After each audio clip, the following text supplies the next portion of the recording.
Hello, it's Kesha. Welcome and welcome back. We are still reading Prosperity's 10 Commandments. You know what to do. Let's go ahead and close our eyes. Send her in. Deep breath and out. Another deep breath in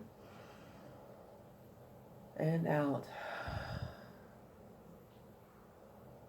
Deep breath in, releasing all the cares, concerns, worries of the day and the week.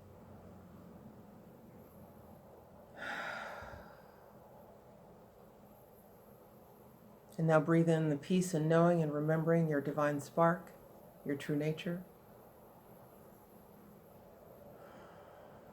And just feel how in our successive breaths, you're coming back to yourself. You're more whole, you're more present, full and rich.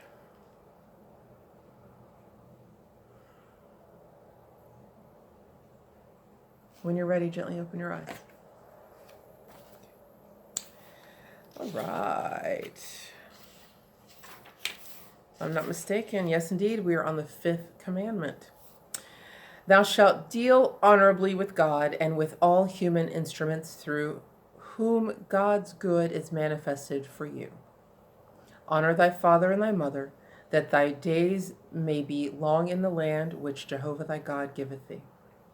When Moses delivered the 10 Commandments to the children of Israel, he furnished an unruly people with a moral basis of right action toward God and man. The first 4 commandments have to do with right action toward God, and the last 6 with right action toward man. Each ethical or moral instruction is but a garment of truth, for truth itself is the basic principle of all right action. On the surface, the 5th commandment exhorts us to act ethically toward our earthly parents. All ethical action is based upon justice, honesty, and cooperation. We are told to honor our father and mother, to be just and honest in our dealings with them, and to cooperate with them in all ways. The word honor carries within its meaning all this and more, for it also implies courtesy and the rendering of due obedience. There is still another meaning in the word honor. To honor a draft is to accept and pay when due, according to Webster. In true honoring our parents, we make application of all these meanings, even the one to accept and pay when due. We accepted our physical body from them, and we accepted their care during infancy, childhood, and adolescence. When we obey the 5th commandment, we accept an obligation and gladly pay it when it falls due.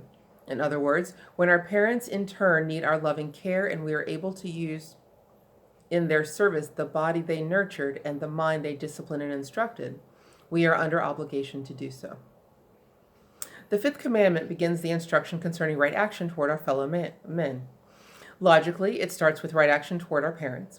We may think of our life as a series of concentric circles, and only as we learn to act wisely and well within the smallest circle, the immediate family, do we develop the ability to establish standards of right action to guide us in relation to the ever-extending circle of friends, business associates, local, national, and world groups.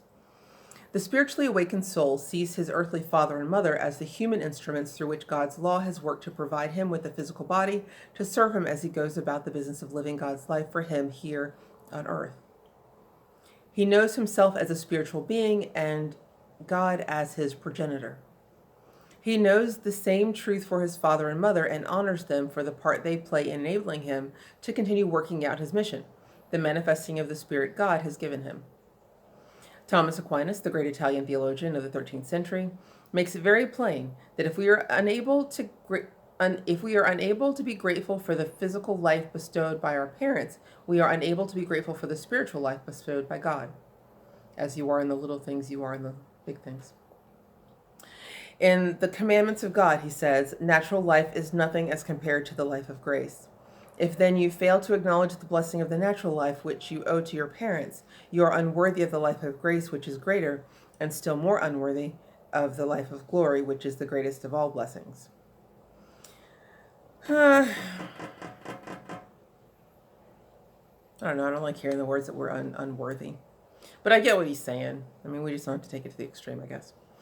The life of grace is our Father's free gift to us from his own spiritual life, and the life of glory can only be the splendor of that life when made manifest as in Jesus Christ. With the eye of inner wisdom, we look through our earthly parentage to our divine progenitor, our Heavenly Father. We honor him not only as the source of life, but the source of all supply, and we see exhortation to deal honorably with him in Prosperity's 5th commandment.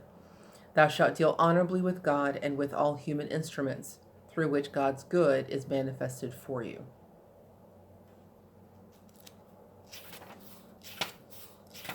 I think we shall leave it there and the rest for our time together on Monday. Not too much to add here. I mean, it's pretty obvious, right? Honor those who gave you life with the life that you have, as a step towards honoring God greater in the life that He has promised you, should you choose to step into it. So yeah, deal honorably with God and with all human instruments, through which God's good is manifested for you. And why wouldn't we want to do that? Because we set up the cycle of good that we want to receive. So we begin by being the good we want to receive, right? And the opportunities we have to share of ourselves and our gifts. I think that one's a pretty straightforward lesson, so I won't dwell on it too much. You all are fantastic, and I hope that this information is providing you with guidance and insight, something to think about. I know as we are reading through this material, I'm actively applying it and seeing a great flowering happen amongst me and actually everyone that's in my world. Everyone seems to be prospering, so I'm glad you're part of it. Leave me a comment if you have questions or you want to just share some of the good that you are receiving due to engaging with me in this material. I would look forward to that for sure. All right, so enjoy your weekend. I will see you back here on Monday, and love you in the meantime. Bye.